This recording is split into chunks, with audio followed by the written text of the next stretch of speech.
Okay, and welcome to, I think, episode 52 of Rhino Ramps International. Near as I can tell, there are two types of people in life. Those who talk about doing things, and those that actually do things. And I like to marginally believe that I'm marginally of the latter group. So here we are in Fairbanks, Alaska. Well, it's not the end of the world, but you know, you could see it from here. Modern day air travel was not designed for someone with shoulders like John. I won't even tell you what the guy who runs mundane stuff and I call ergonomically designed. Dude, please do not post that below. Turns out Alaska Airlines is the first airlines ever to eliminate plastic waste from their planes. And they're calling it, I kid you not, cup in the air. I can't make this stuff up.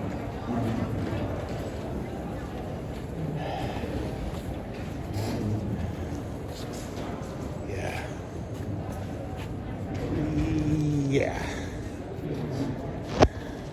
Qantas never crashed.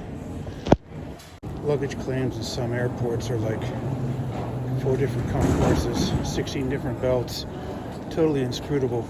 Boards that are never updated properly. Fairbanks, I think this is it.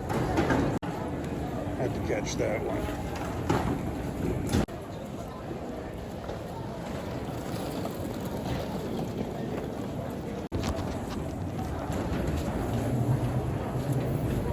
Does anyone else find it amazing? Like this can be put on a belt in St. Paul and come out in Fairbanks? No, I mean seriously, does anyone else find that amazing? Okay.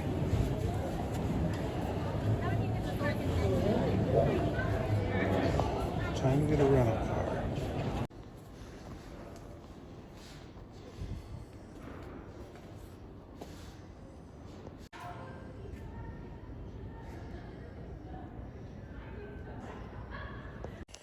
Yeah, I should have known why there was no one in line at the only locally owned car rental place. Heaven forsend someone come in and want to rent a car. Oh, budget fixed me up. Here's an Alaska trick. Let the engine warm up and do a lot of the work for you and clearing the ice. Wow, everything works. This is so weird. I'm not used to this. I love this sign. It says Anchorage, next left. It doesn't bother telling you that's over 440 miles away. Ever wonder what being autistic is like? I remember this license plate from when I lived in Alaska over 12 years ago. It used to be on a different vehicle. A very good drive. After an unbelievable number of wrong turns, let's get some housing. I talked with a guy who was in charge of the LEM, the deviation of the LEM unit, the arithmetic unit. Yeah, not even a computer yet. He had a coin made out of metal that had been on the moon. He gave it to his son before he passed on. Choked on a chicken bone at 84. I would have wanted to go, I think. And he said the same thing that I'm saying. This used to be an old stomping ground. I know every nook and cranny of this place. It's been over 10 years. So it feels like it's someone else's memory. You know? Anyone feel like that? Rochester, New York's the same way. All the roads, but somewhere else's memory. Maybe that's just me and him. Every year I thank God for seeing my first snow. And I think I remember all of them. I certainly remember the 3. One on the move to Minnesota, one on a street late on the Straight River Trail, and one going, not our unceremonious, from going to Verizon to Spectrum, paying the bill. There were a few grits of snow in the air, but this is my first snow of the year that through technology I get to share with you guys. truffula trees. Yep, one lane to a customer, John. Truffula trees. I thought I'd attempt to show you the conditions I'm dealing with. I'm 41 miles out on Chino Hot Spring Road, and I think it's a 50. And I think I gotta hit the stop button here. Yeah, here in Fairbanks, there's a lot worse places that you could go than Chino Hot Springs. Yeah, this is all new. This is all redone. Yeah, I don't think it's gonna start. No, this is not our revival. Here it is, Chino Hot Springs Pool. And this outside hot springs is both praised and condemned for nudity, which I've never seen, but hey, maybe even as a young. And these fish have been here forever, like decades. And I'm using Alaskan antidote. One time it was 57 degrees here, and I got out of the pool, not the pool, the spring, and by the time I got inside, my chest hairs were frozen. Now, I'm all for the Alaskan experience, but I draw the line at frozen chest hairs. I also saw an amazing aurora last time I was here, but it's snowing like that, so that's not going to happen. Okay, guys. Soaked my buns for a couple of hours. Had an absolutely amazing trilingual conversation. Yeah, these are the conditions coming back. I got about 40 more miles before I even hit the Styers Highway. What's being young for?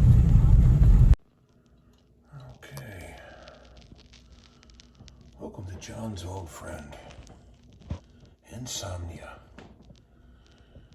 Yeah, give him lying in a $200 a night plus hospital bed and what I'd done to my body yesterday. I thought it'd give me a reprieve, but no. Here's an interesting bit of trivia. Snow is expected in Owatonna today. So I missed snow there, something like 1 or 2 days. Now, last time I was here, there was a really cool view I found at the end of the hall. We're gonna try to see if I can see that one again and share it with you guys. It was pretty amazing. Yeah, no matter where you go in the United States, it seems you find these things, these one-shot coffee makers. Both wonderful and terrible at the same time. Oh yeah, I thought I'd share with you guys. This is kid you not, a McKinley Mac, which I think is almost the same as the Japanese version of the Mega Mac. It's also worth pointing out that the Japanese didn't have colon cancer at all until they adopted our diet. Sorry about that, guys. I guess it was a different hotel. I stayed at so many in Fairbanks. Missed that view, but thought I'd give you some weapons in the war here. We got some gloves. Got a hat. This is actually from Minnesota. It's called a Fargo. We got double layering here, flannel, and this jacket, which I actually bought in Fairbanks in, oh good Lord, maybe 2007. And these pants are actually from Harbin, China, which has an almost identical climate to Fairbanks. And I shan't give you the nickname for them, but we call them WWPs. We'll let you think your own on that. And these are my car working pants. Yeah, this isn't a drill. I'm going to be lying in the snow for hours. So much of what I'm doing, the locals say you just do not do. Okay, guys. It's time for the big reveal. After much adventure over countless states, Canadian provinces, here we are. This is Bratwurst, which is a 1985 Subaru Brat, the spookiest make and model of car in automotive history. No, for real. The ratio of requests for a vehicle over their availability is an actual term. It's called spookiness. And the Subaru Brat is the spookiest vehicle in automotive history. So if you got one, you keep it, no matter what.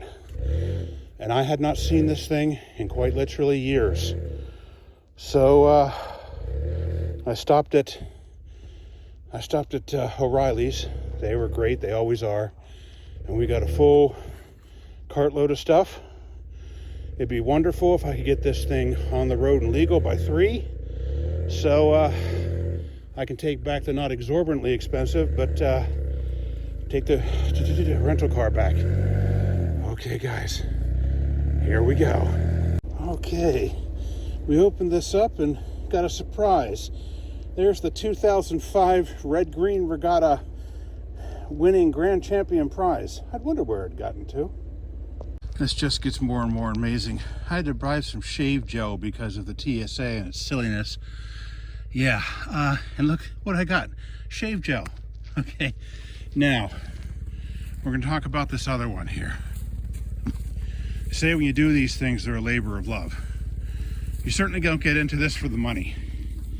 Now, the guy who owns this car, I think still owns this car, I owe him so much. Anyway, what we plan on doing is we're going to ship this one to the States. We're not even going to try and run it. We're going to ship it. We just moved the cargo, if you can call it that, from Bratwurst to this one. I'm going to call it, you're Sam, right? You're not Dan, right? I am Dan. Oh, you are Dan. Okay, this is Dan. Hello. He agreed to help me on his 20th birthday. How cool was that? And he just turned the key in this thing, and it made noise and lit up. And it has been here for how many years? 5. 5 years, yeah. I'll tell you what, they don't make batteries like that anymore. So we're trying to get the cargo over to here. We're just going to ship this. We're going to run Bratwurst unladen because it makes a difference. It's only a Subaru 1.6. It's the most abused vehicle I've ever even heard of. And this counts Alyeska trucks. So yeah, we're getting this done. Okay, I forgot 2 things. Yeah, little known fact, Corolla actually means crown.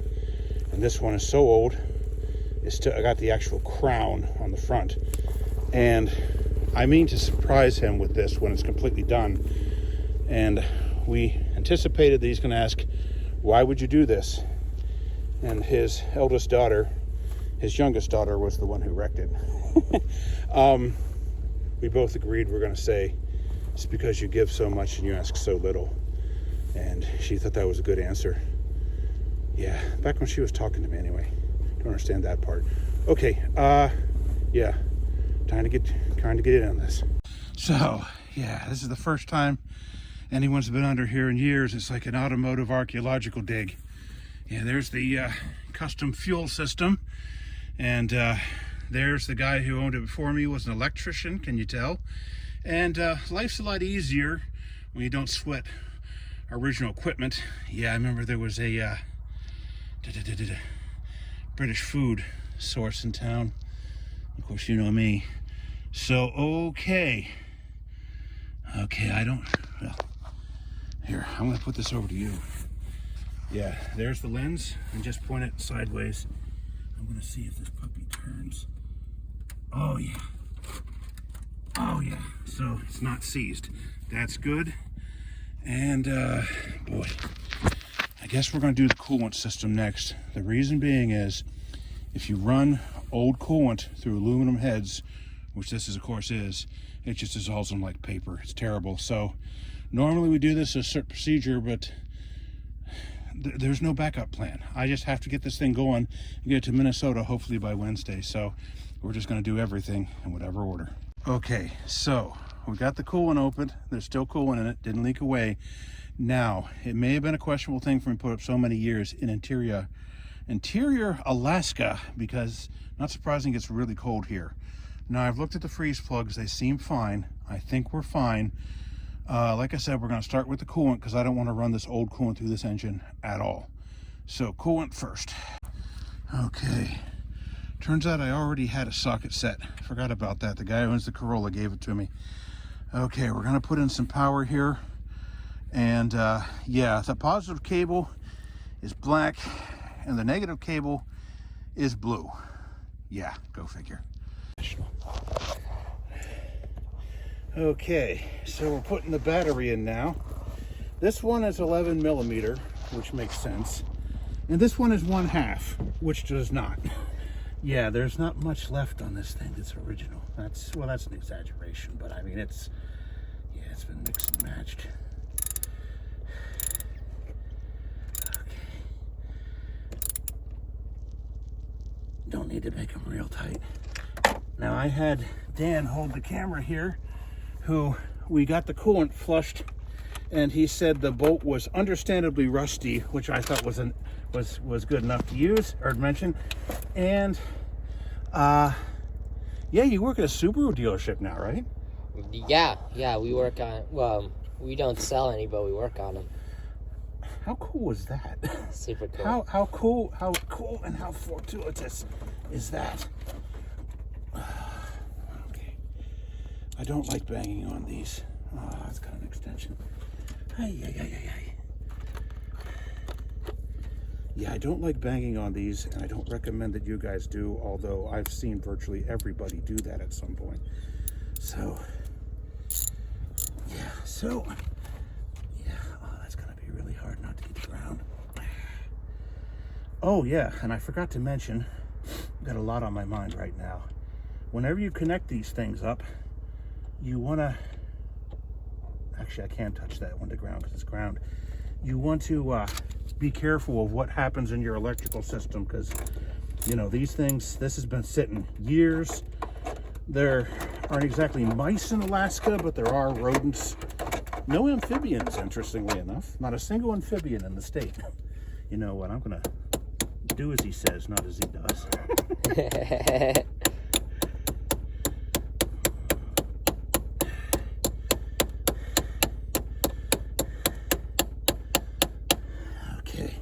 Since this one is ground, I don't have to worry about it touching ground.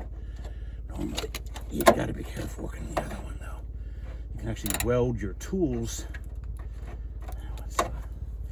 to the block, or to the frame, or the unibody nowadays.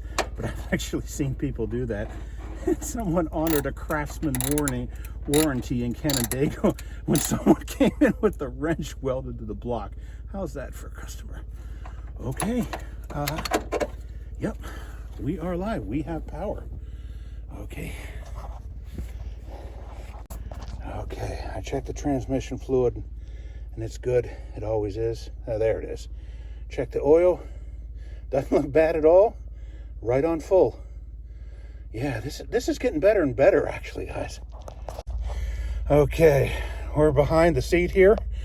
We got power.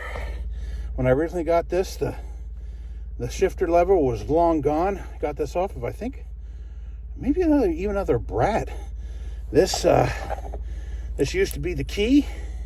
Last time I was up here, I got an actual ignition put on. Yeah, I think the glass place. Oh, door chime. Oh.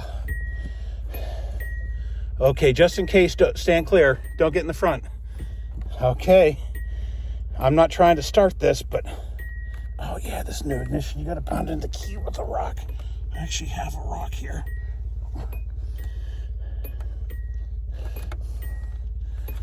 I had a rock. How about shave gel?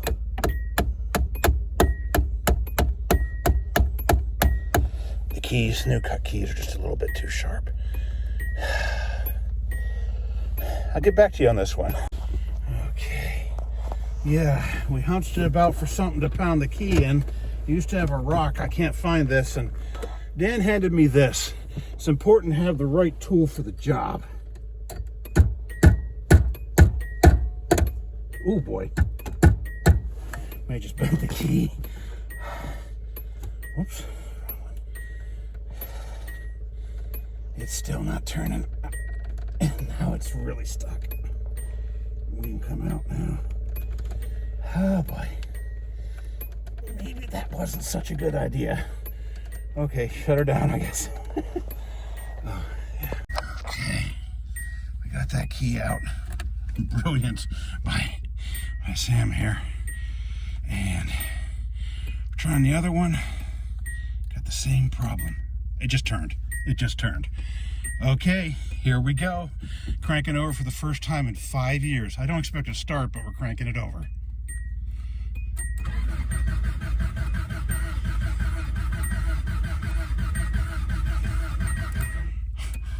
I think it just fired.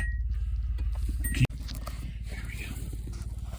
Yeah, okay. I am a big fan of getting some oil when these guys have been sitting for a while, because it's what's called top cylinder lubrication, which is only achieved by an engine running, you know, some, oh, come on. Of course you're doing this to me on camera. So here we go.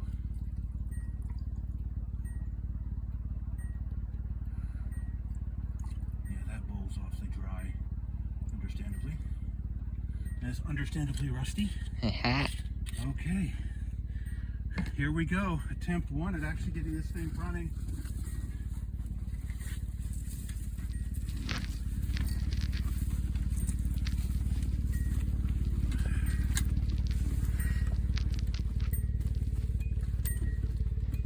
Can't believe this.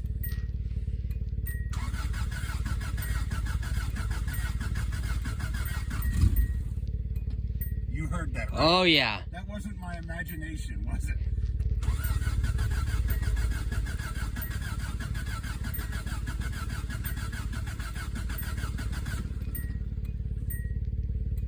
Yeah, flooded it.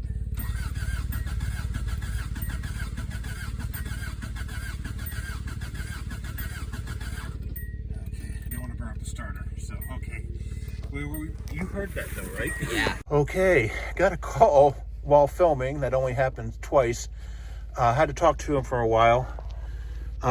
Bowl dried up. It tends to be very thirsty on first start. A surprise, the brake fluid is all the way up. So I think the brakes might actually work. That'll be a first for one of the ones I'm working on.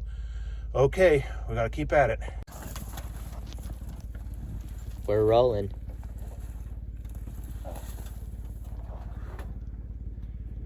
Okay.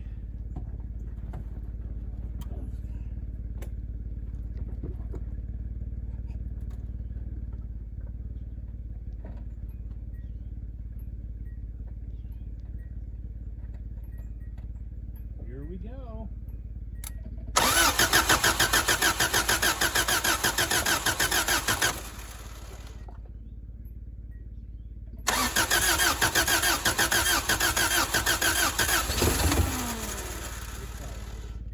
It fired.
this. Ouch! Oh, that didn't hurt. Oofta. Zerk. Running a bit rich. Can you tell? I think my camera's upside down. Yep. Running a bit rich. But it is running. Yeah. To adjust the carburetor on these, you have to check the clearance of the cylinders. And even recenter the crank if they're off. All right. We're still pulling 25 pounds or more pressure. It's charging. Says it's almost out of gas. I believe that. It's pulling gas from the tank, old varnish, and just putting here purring. Oh, you guys have no idea the relief. Say what? I said I'm pucking my fans. You guys have no idea the relief. Okay, is thermostat open yet? Not hot yet. Okay, I'm not going to film this in live time. Okay, guys, you have no idea the relief. Okay, the thermostat opened, and the oil pressure is holding, which I find surprising. Do you know where the cap is? Yeah. Oh. I thought we stuck it up there for some reason. We did. Oh, there it is. Okay. Let's get the tap on because the thermostat's open. It's got juice. Okay. You want to hop in the passenger seat and film while I take this thing downhill? Yeah. Okay. Okay. Short of breath, I had to run up and down the hill because I have the camera in the WWPs. Pocket of the WWPs. Say that fast real times. Okay, Herr Kruger. Excuse me, occupational hazard there. Native language interference. Bratwurst is running. It's got surprisingly good oil pressure, but the clutch and the gears are working, but it wouldn't move. So we don't know what's going on. So Dan here is going to winch it out with his rig, and we'll see what we got.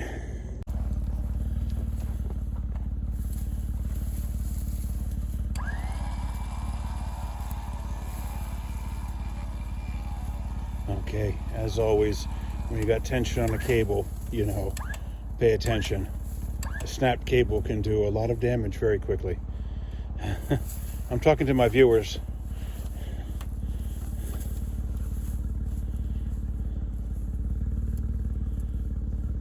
Yeah, see, it looks like it's moving and just tugging on it. You know, I don't know what's going on. There could be so many things wrong. But let's the proof is in the pudding, I guess. Whatever that means. You ready? I'm gonna put it in drive, and then we'll see if I can pull it out in drive. Okay. Is it in neutral? That's what I was thinking. I better check that.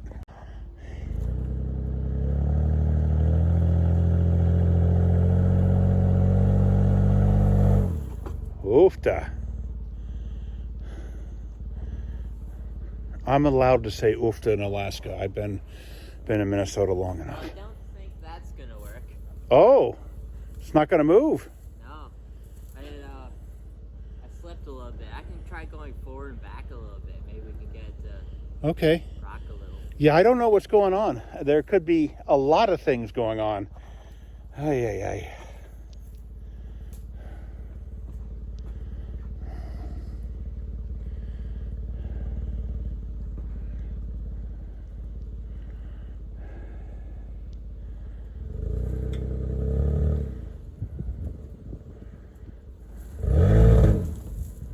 Okay, it looked like the wheels turned. I think it's just stuck.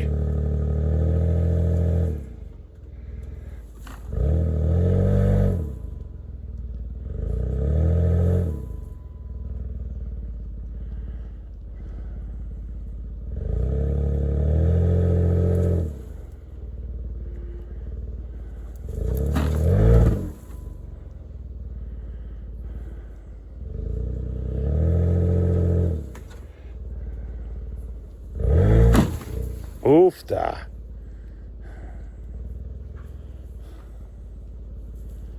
Anything? It moved. It was kind of weird. It just like went boom and like a cartoon stopped. I can keep going. Yeah, I don't see any reason not to. I mean, we're not tearing the unibody off with a tree or anything. Yeah.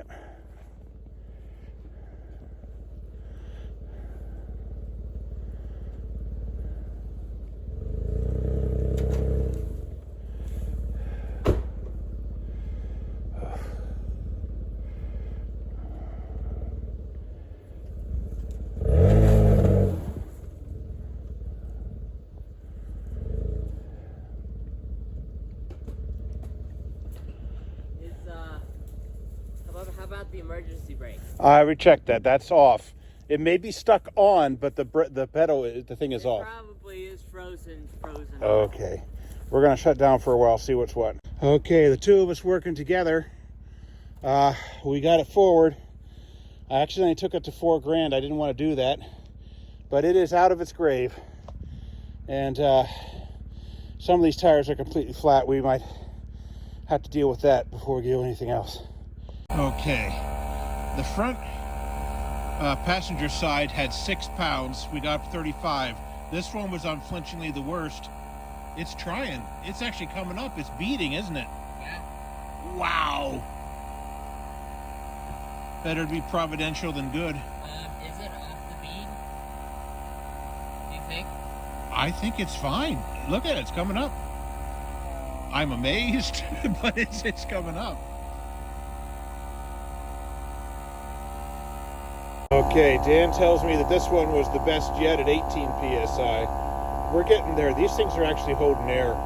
Now, we had a short discussion on this.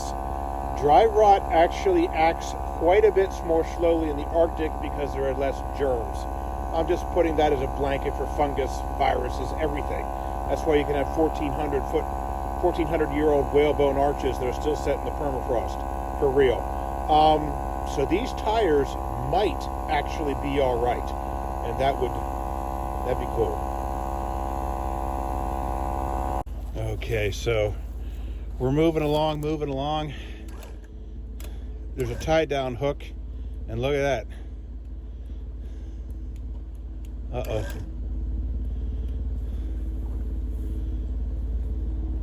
Yeah, we're getting there. I'm not going to show this in live time. We're getting there. May have to give it a break here because, unless I'm mistaken, Bratwurst is on fire. Oh, the life I lead. Fortunately, the winch is pulling it all by itself.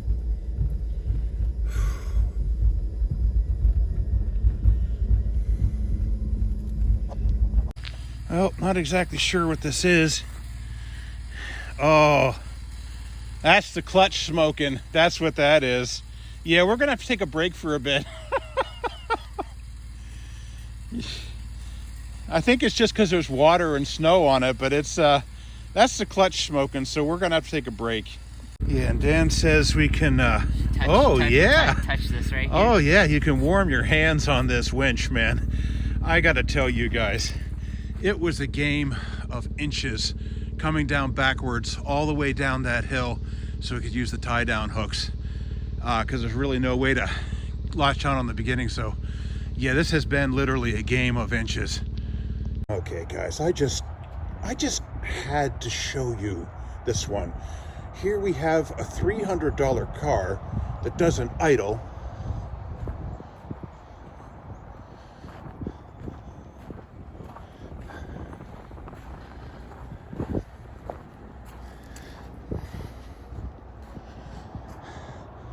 Parked at the Hyatt.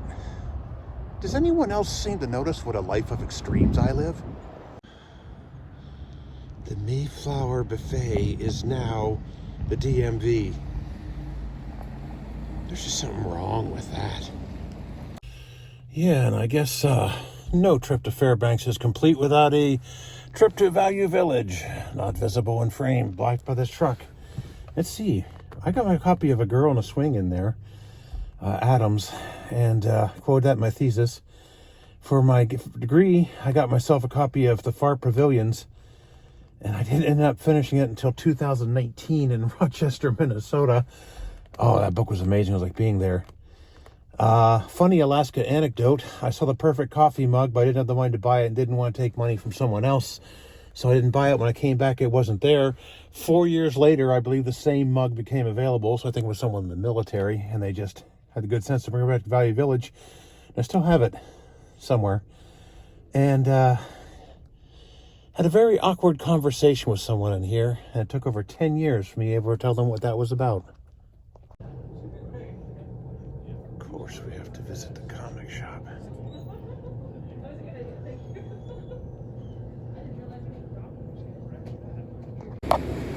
Thought you guys might like a peep at the Borough Mall, the transfer station where everybody brings things they don't want anymore, and this is where a lot of Alaskans get pretty much everything. Stinks to high heaven.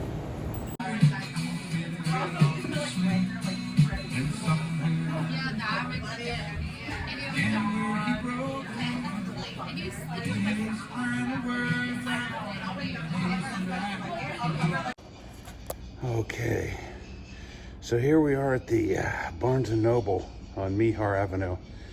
I doubt we're going to see it in this video, but there's a gas-powered, like, two-dimensional fireplace in here. I'll tell you, at 45, 47 below, there's not a much better place to be in Fairbanks. And this is the only source of true culture in Fairbanks. I can't tell you the time I spent in here. In fact, I publish everything I publish exclusively through Barnes & Noble, even though it costs me money to do so, in a way of saying thank you. And this is also where I got my Barnes & Noble card. It was pretty easy. They said, if you become a member today, you save $200 on this order alone. I'm like, yeah, tough call. Anyway, they don't open for another 27 minutes, and it is cold. So this will have to be our intro for this one. Okay, here we are at Country Bible Chapel. This basement didn't used to exist. They jacked up the building, dug it out, and built a new basement, and then put the building back down, of course. Now that's an Alaska solution. Two funny anecdotes. One time I was helping Jim clean up for the next service, and I told him I picked up a toy in the nursery back there, and it was gooey, so I washed it. And he said, good man. For some reason, that really sticks with me. And I met a nice old Alaskan couple. I mean, you know what I mean, a nice old Alaskan couple. And the guy was, well, I'm going to have to paraphrase because it's YouTube. And he said, you know, it's a scientific fact that moose can't break wind, which apparently is true. That's why if they eat silage, it can be fatal. But anyway, and then he goes, my wife wishes I was part moose. And I'll never forget that as long as I live. Anyway, Dan's here, and he's got an anecdote about the brat pulling up.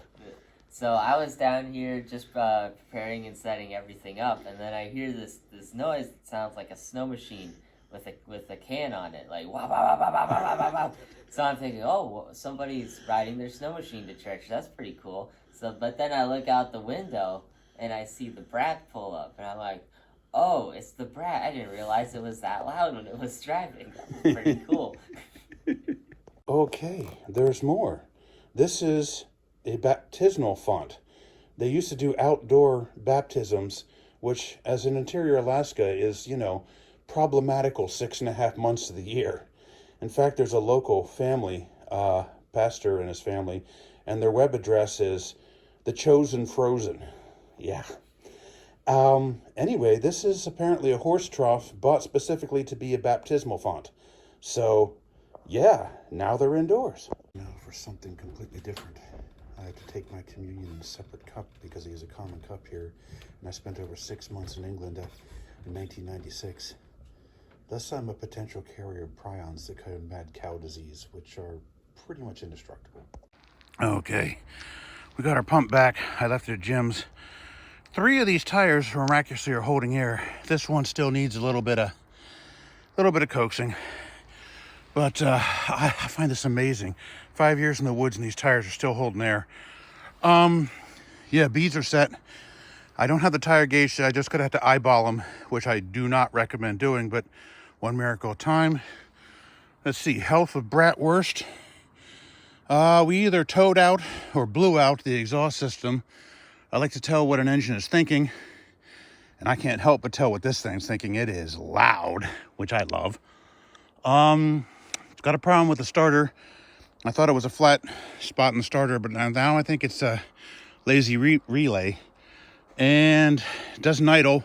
But I think a couple thousand miles down the road and Barrowman's down the app and in the tank, that'll start up again. So all things considered, pretty amazing.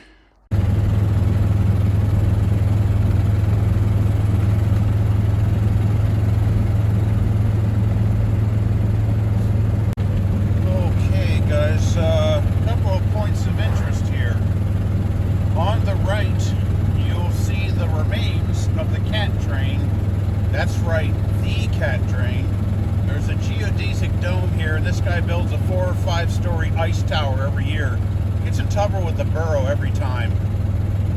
And on the left, we have a viewpoint for the Alaska pipeline. And one time I signed the guest book as O. Bin Laden with the comment, "Looks promising." I can only tell that story because the statute of limitations is up. Okay, it's 2,991 miles to Chicago. We got a full tank of gas. We got half a cigar. It's dark, and I'm wearing sunglasses. Hit it. Oof. Long-term parking.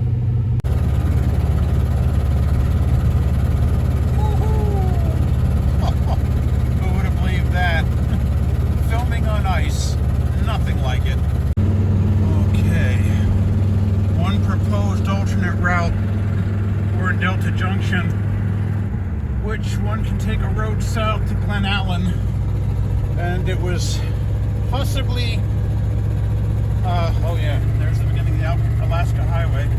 It was proposed that we might go to Glen Allen because I've been fixated for decades with a movie called Never Cry Wolf, and I resolved to hunt down the actual place where the Eskimo is in the bar, the drunk. Oh wait, he's not an Eskimo, but anyway, the drunk in the bar is saying that the wolves are gonna eat him for just the ugly pleasure of tearing them apart. Well, I resolved to find that bar for decades, and it's the Caribou Inn in Glen Allen. Now they actually have the Caribou Inn 2 now, so while the first one may no longer be extant, like the interior of the TARDIS in Invasion of Time, by the time I found that building, a hospital, it was no longer extant. But I am just too pressed for time, too tired, too hypothermic to go to Glen Allen. It's 100 miles each way. Okay. This is a little weird. Here's the American customs. Okay. And the Canadian ones are actually 20 miles further in. Oops, not very good filming there. They used to be in the village of Beaver Creek, but the residents got tired of all the alarms going off constantly. So I think I'm actually in Canada now, crossing without there's a great big Royal Canadian Mountie. They really do dress like gay cowboys. It's unreal. But yeah, I'm actually in Canada now. Now I don't know if I'm allowed to film customs crossing, so I'm not even going to attempt that. Wish me luck, guys. I'm not worried about the Canadian ones. They're nothing. The worst they can be is thorough. It's the American ones who can be and not infrequently are the real Zerksters. So, wish me Providence. Okay. Got through Canadian customs, no problem. That old, these aren't the droids you're looking for shtick works every time. That and actually playing Dancing Queen. I've never had any problems at all when I'm playing Dancing Queen. I guess that must be in their rule book that anyone who plays ABBA, must be so harmless not to worry about them. Anyway, we're in Canada, actually pretty far into Canada, And the Alcan, the Alaska Highway, plays a nasty trick on one. I mean, you're driving, it's like 1,400, 200 miles, and then you get to Canadian border, it's like, 1,220 some miles, but you're making progress. But then, once you cross the border, they go into kilometers. And suddenly, it's over 2,000. But the clicks do go faster, but still a nasty trick. And it's, it's like a Tough Mudder psychological, something or other. Anyway, yep.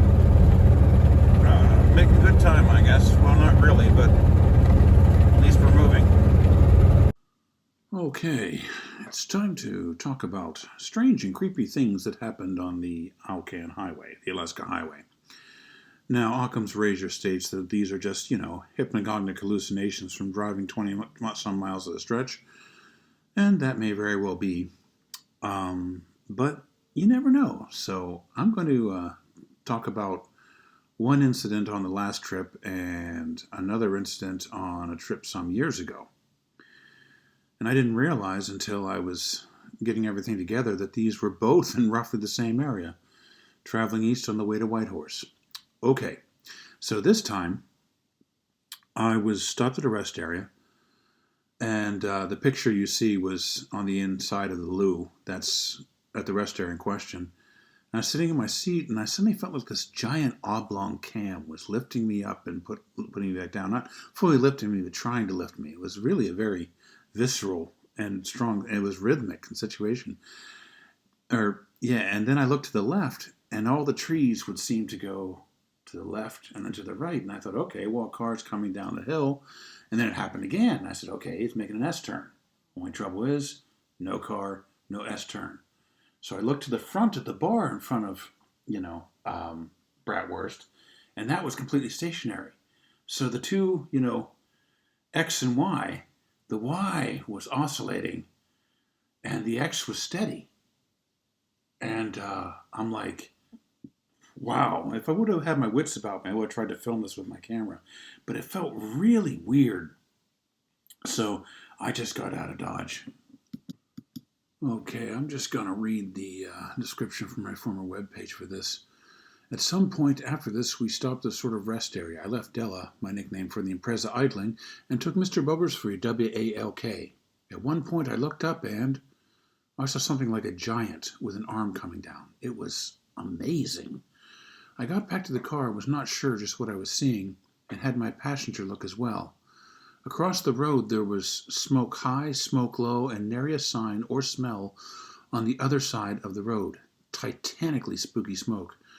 My passenger complained emphatically about how cold it was in the car. Spooky! Seriously, it was one of the creepiest things I have ever seen, and these fingers of smoke would periodically reach down to a lower sort of thermoclines at different flow. As I mentioned above, I had somebody else look, too, to be sure of just what I was seeing. And I was to learn, years later, they were seeing something else as well, strange at the same time.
Okay, and here is the world famous Watson Lake Signpost Forest. There was serious discussion at one point have both Duncannon's and Yellow Springs, Ohio's signs ending up in here. There's a picture of me somewhere online, much younger, much thinner, in front of a picture for Centralia, Illinois. It was the closest we could get to Centralia, Pennsylvania. And let me tell you, if Centralia, Pennsylvania had enough left to have a sign, believe you me, it would have ended up here. Hello, Anuma. And there is the Northern Lights Center. I was not impressed. Okay. Oh, hey guys. I've driven 1,100 miles today, and I figured that was enough. I'm here in Watson Lake at the Big Horn Hotel. Got a very nice hotel room. Oh, by the way, if you ever get the chance to watch Canadian TV, take it. It's hilarious. And, oh yeah, if you ever get a chance to watch Mexican wrestling, take that too. I am here for your gold and your land and your women.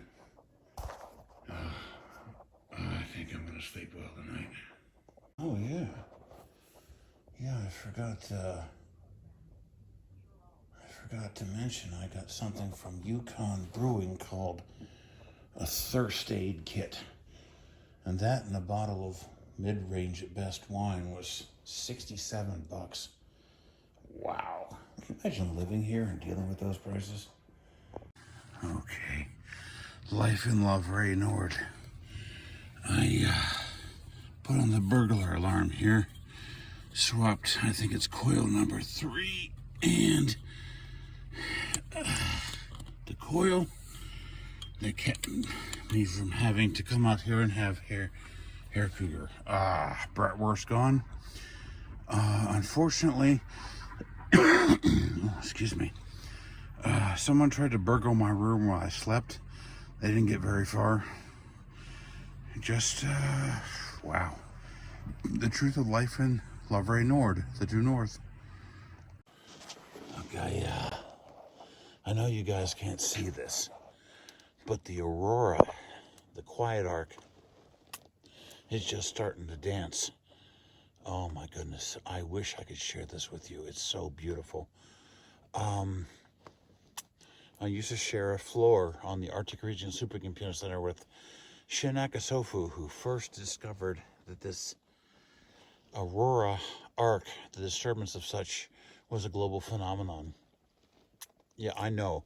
Most of you listening to this are going to be amazed. John is actually a legitimate computational geophysicist, and the aurora is just starting to dance. I wish I could share this with you, but I know you can't see anything.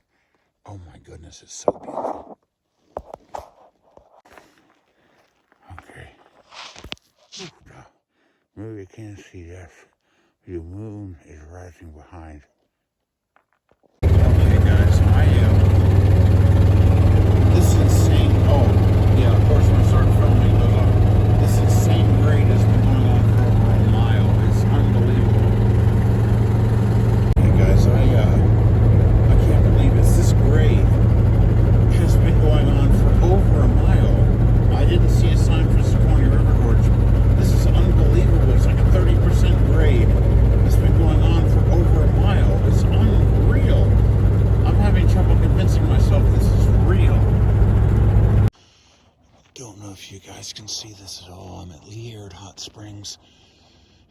Brightest stars I've ever seen in my life.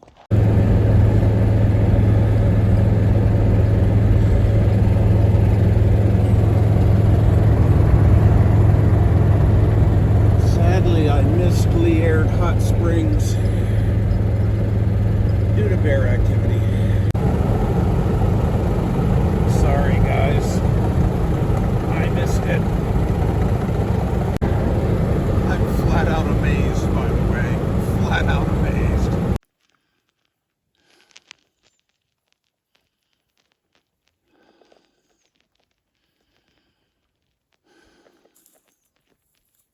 just for you, Brian.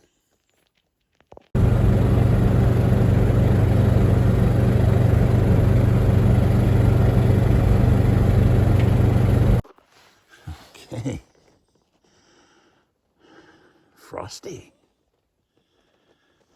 Yeah. This is gonna out eventually. Somehow I got turned around on the Alcan and drove back like 160 kilometers. And now I have to turn back and go around again. Ah, joy.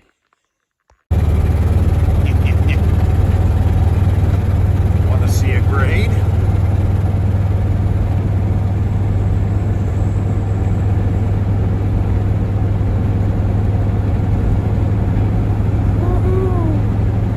This is by no means the worst one.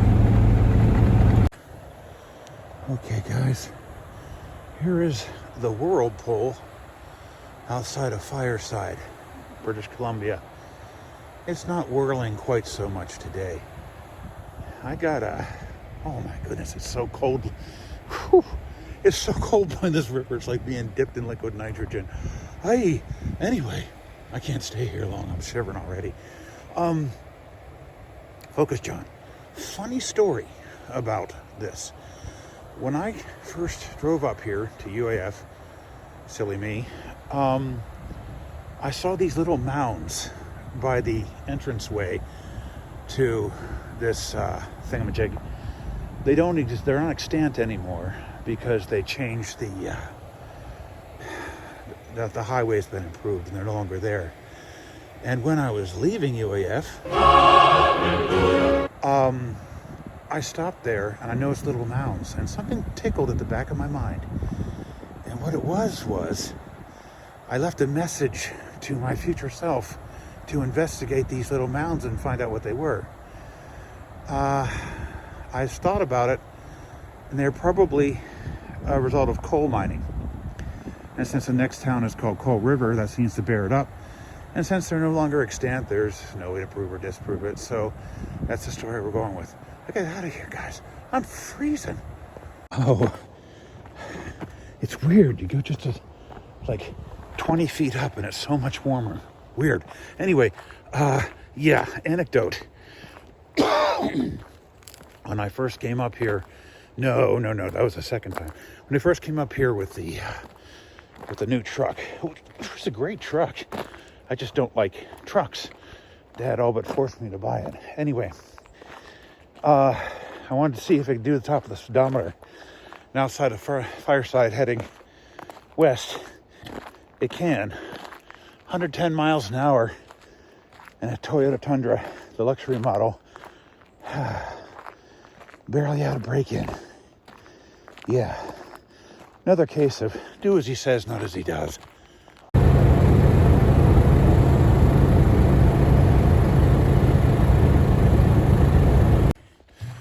Okay.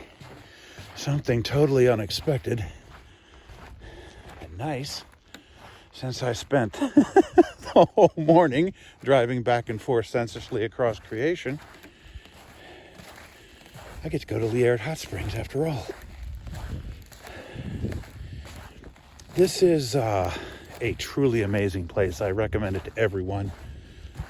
It's geothermal.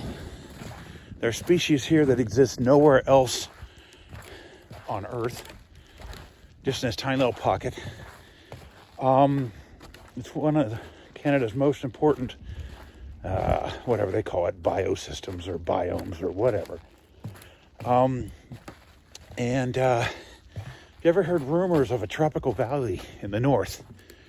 Well, the far north. I mean, this is Muskeg practically. We're talking Loveray Nord. This is it. I'm going to film this quickly because I am very, very, very cold. There's a deeper blue pool. And there's this one. Like I said, guys, can't recommend this highly enough. Gotta get in the water.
Toad River.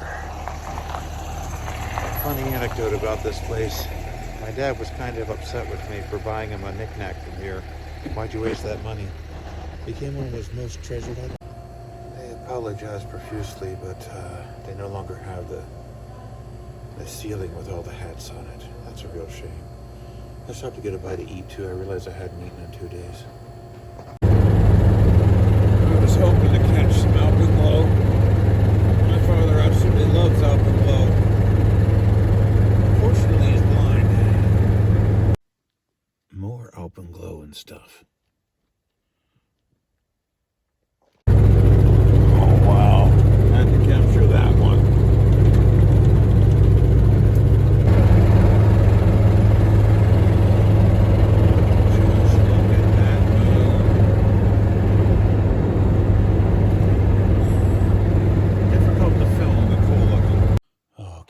Is that a hair?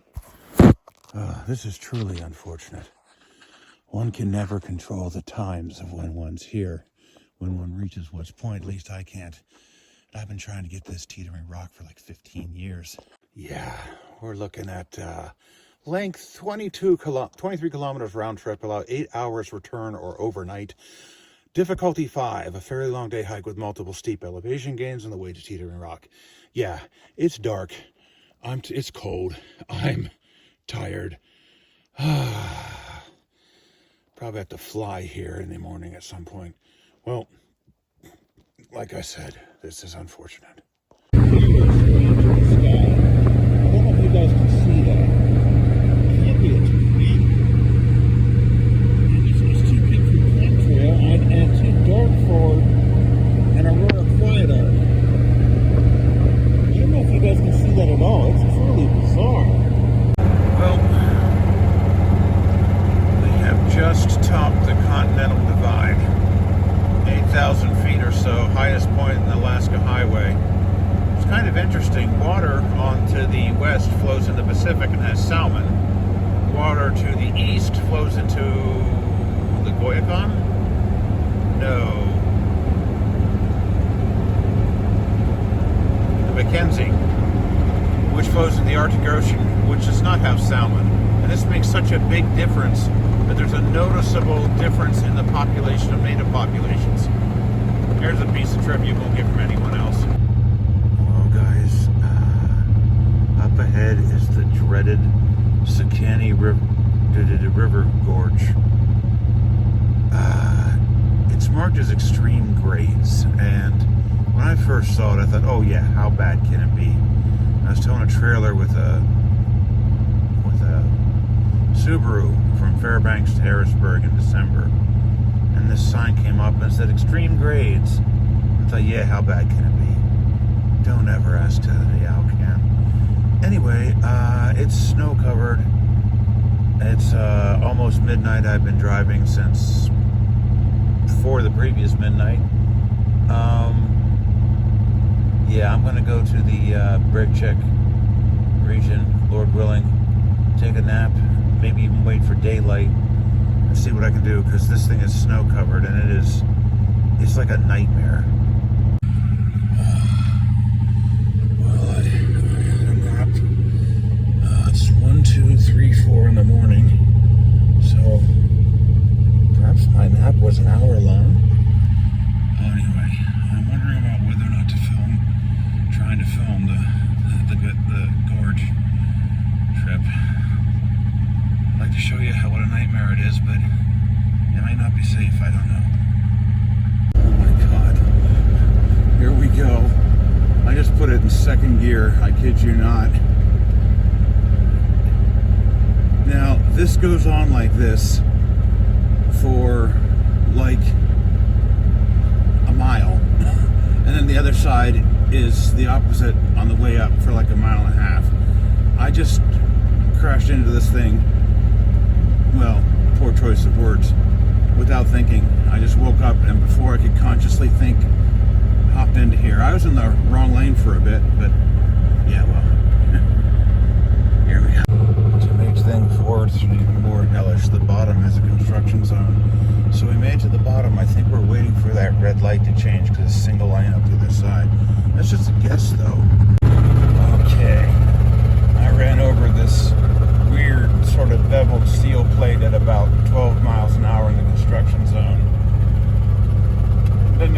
done any damage. I got it about floored coming out the other side. You know what? I think we're coming out of it. Intrepid Airman I. Oh my goodness. Yeah, what I was trying to say earlier is I didn't wait for myself to be fully awake to go into this. I just, without thinking, hopped in. Looks like we made it. This is still going.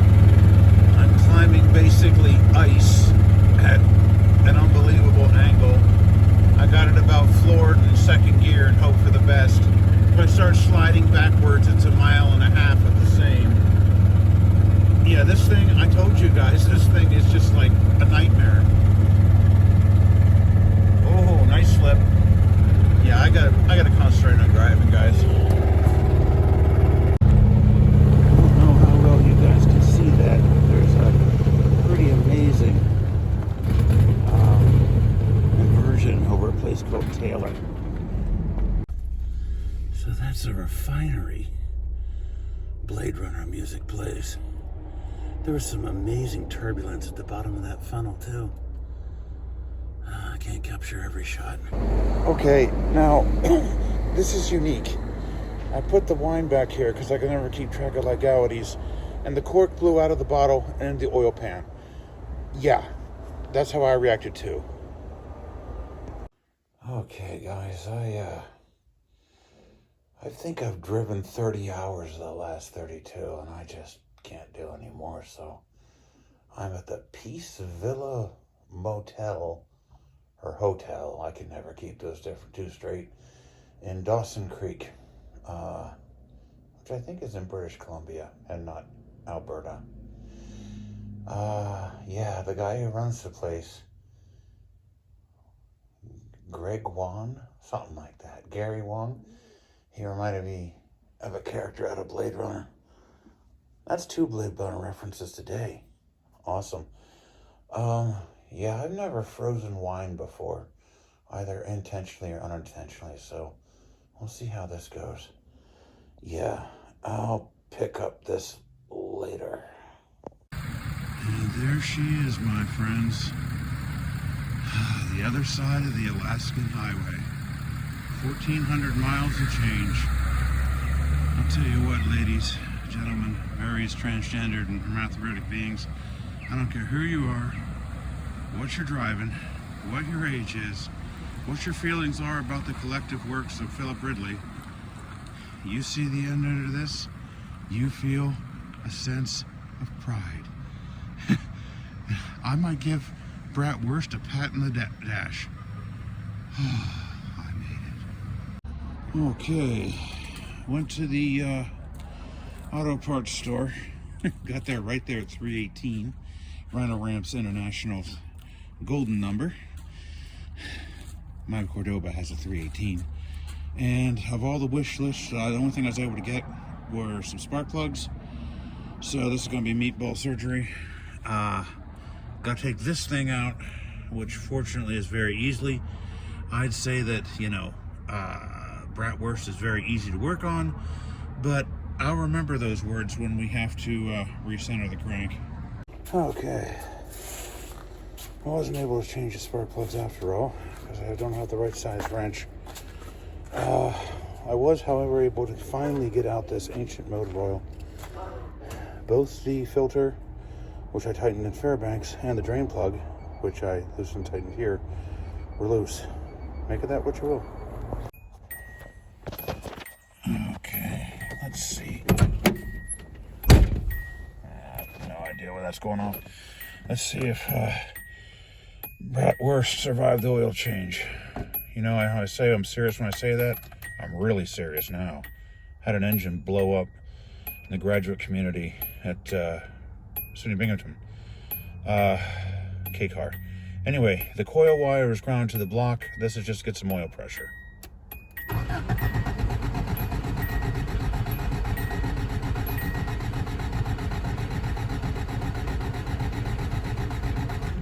That's as hard as I want to work the starter. Let's see if we got. Alrighty.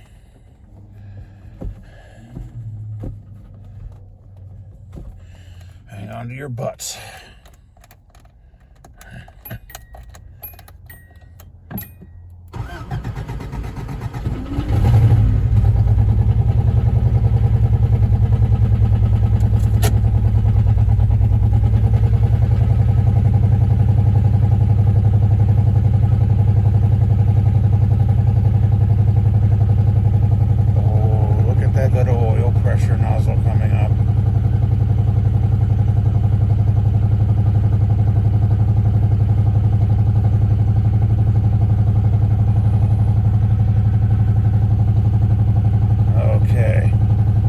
Seems really promising. Ah, the other door's open. Okay, let's see if we can get some Chinese food. Karma. Okay. So I closed the door on my key card. I lose my warmth and shelter to start the final and by far the easiest leg of the journey, but just occurred to me, you know, the only shelter I have now is that questionable car. Okay, we're on our way to Grand Prairie, then Edmonton. Here's a new one. Frozen in place. The Canadian Plains.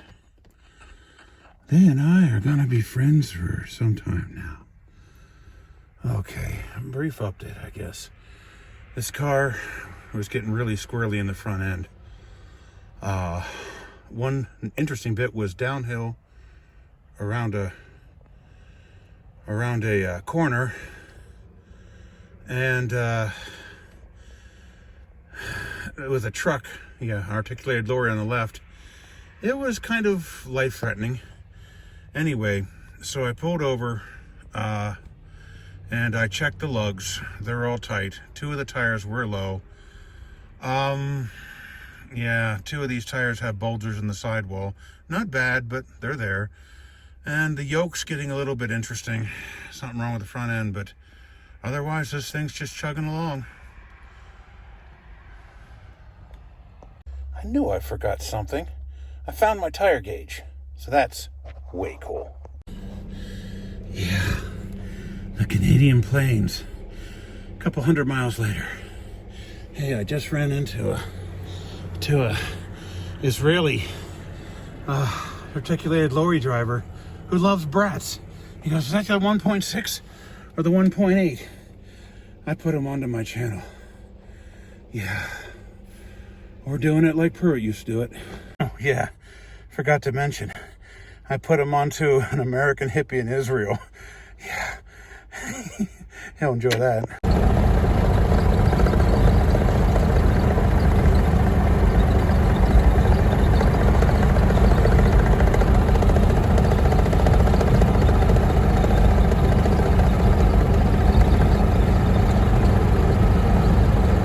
I am flat out amazed. Okay, guys. I'm in for more than even I thought. I thought this was the last town before I hit Saskatchewan. Turns out I got 3 more hours. Yeah, this is the Canadian Plains. A couple of 100 miles after the last time I said it was a couple 100 miles from when I started on the Canadian Plains. Anyway, this really nice woman stopped by. She was either native or Asian or something. I couldn't tell. And she was so impressed with bratwurst that she took pictures, and I introduced her to the channel. And yeah, good Lord, am I tired. I hope you guys can see this. This is just absolutely beautiful to the eye. Looks like some futuristic or alien city. I tell you, the Canadians know how to make plants pretty, as in power plants or refineries or whatever that is. Just look at that. Okay, I think we're in Saskatchewan.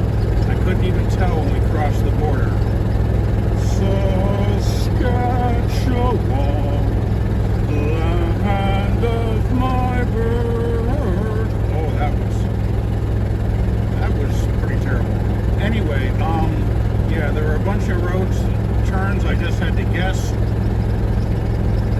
There was a bunch of sections with no pavement markings whatsoever, black pavement, look exactly like the ground. But I think I guessed all the turns right. I think I'm still on that yellow trail, whatever thingamajiggy. I'm heading towards Saskatoon, and I think I know remember a nice hotel there with a wonderful water slide, and then I'm going to call it an evening. I was supposed to be back yesterday, but I think I've done enough. Oh, this place has water slides. Perhaps some explanation is in order.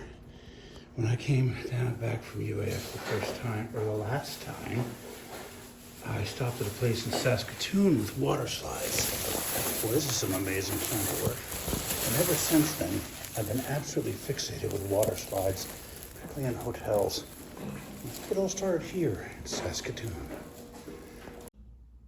Okay. I'm in the Travel Lodge in Saskatoon. Did I mention this place has water slides? Okay, there were 3 things I wanted to mention to close for this day. One was that Edmonton was all tore up with construction, and there were lights, and oh my goodness, I had to pay the 3-pedal shuffle because, you know, Bratwurst doesn't idle. And I didn't play it entirely successfully, and I stalled it a few times, and I thought, what if that relay problem with the starter happens in here? There could be some very annoyed people behind me. But it started up every time. I was going down the road, let's see, between Edmonton, we'll just say after Edmonton, heading east, and I heard this clunk, clunk, bang, and this rectangular piece of metal fell off of Bratwurst, and I don't even know what it is. I still had oil pressure, and yeah, I don't know what it was. I've been trying to find out what it was. There was a third thing I wanted to mention, but I'm just too tired, so... Oh, yeah. I'm a lot further than Portal than I thought. Saskatoon to Portal is almost 500 kilometers. Oh, boy. Another day. Okay.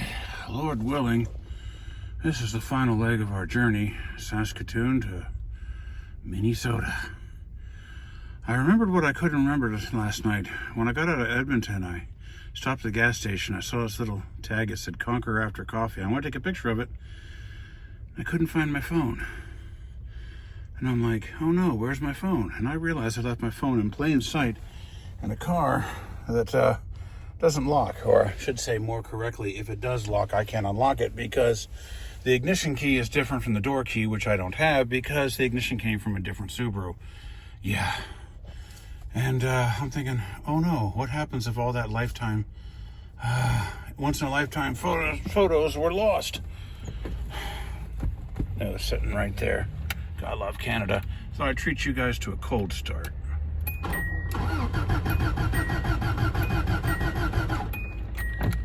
Well, maybe. That's the stuff. Okay. See you in Minnesota. Oh, that is pretty. This is something called the Quappel Valley. Okay, guys, we are now in the United States. I took a wrong turn somehow and ended up in Montana instead of Portal, North Dakota. Oh man, I can't make this stuff up. Anyway. You're not going to believe this. The brat charged the custom officer, and he's like, you have a good trip now. No problems at all. So, yeah, I guess you just need to drive Subaru brats.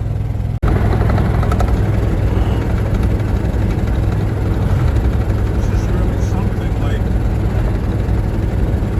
Montana and stuff.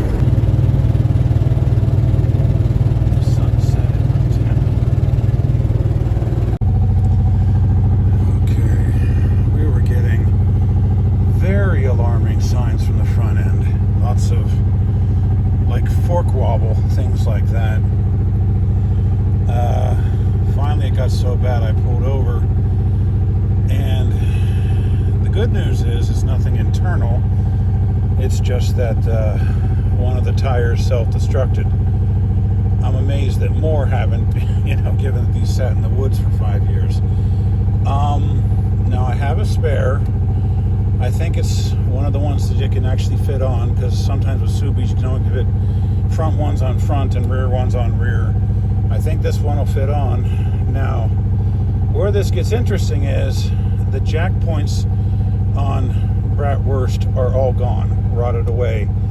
I do have 1 or 2 jacks in here. This, however, could be very interesting. Right now I'm just warming up and steeling myself for this. We're quite close. We're probably within 150 miles of our destination. Yeah. Again, I'm glad this is something external to the interior of the transmission and whatnot. Yeah, we have a spare. We have a jack.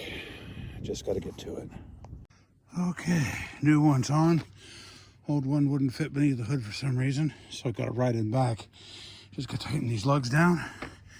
Lord willing, we can get on the way. Of course, we only got the one spare. Another goes, we're screwed. Okay, sorry I wasn't quick enough to film Rugby, the contested geographic center of North America. They have a little rock thing. Here's a picture of my webpage somewhere.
idling, in quotes,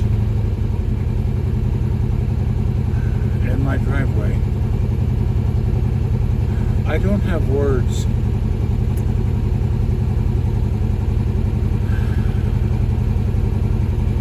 don't have words.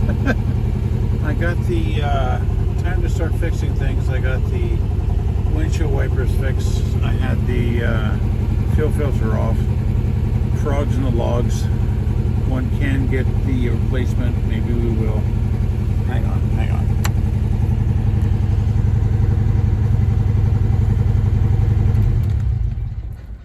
Okay, that's gotta be better. Got a skipper cap and rotor. Got plugs that should help get up hills. Didn't have the wrench to change them in Watson Lake. Yeah, whatever. Up there, north. My memory is so compartmentalized. I mean, the brat is something Alaska related, and here we are in Minnesota, and here it is, and I don't have words. Over 3,000 miles, we made it here. I mean, how many cars can sit in the woods, sit in the weeds for 5 years, get a little coaxing, get started up, and then drive halfway across the continent? Seriously, how many cars can do that? And this thing did it almost flawlessly. We are here. We're in Minnesota. We made it. I don't have words.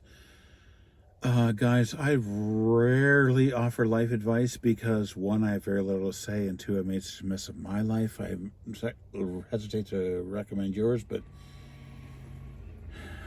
get out there and take life by the throat and give it what you want.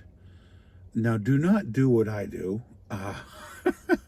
Traveling to Alaska after the TP, the termination dust, TD, termination dust has flown, and driving it to Minnesota, that is borderline suicidal. Do not do what I do, but do what I do in your life to do the things you want to do. Like I said, take life by the throat and give it what you want. Okay, guys, this is going to close this one out. I think this is the apotheosis of our channel to date. I really do, and yeah. Keep your niches, everyone. Good night.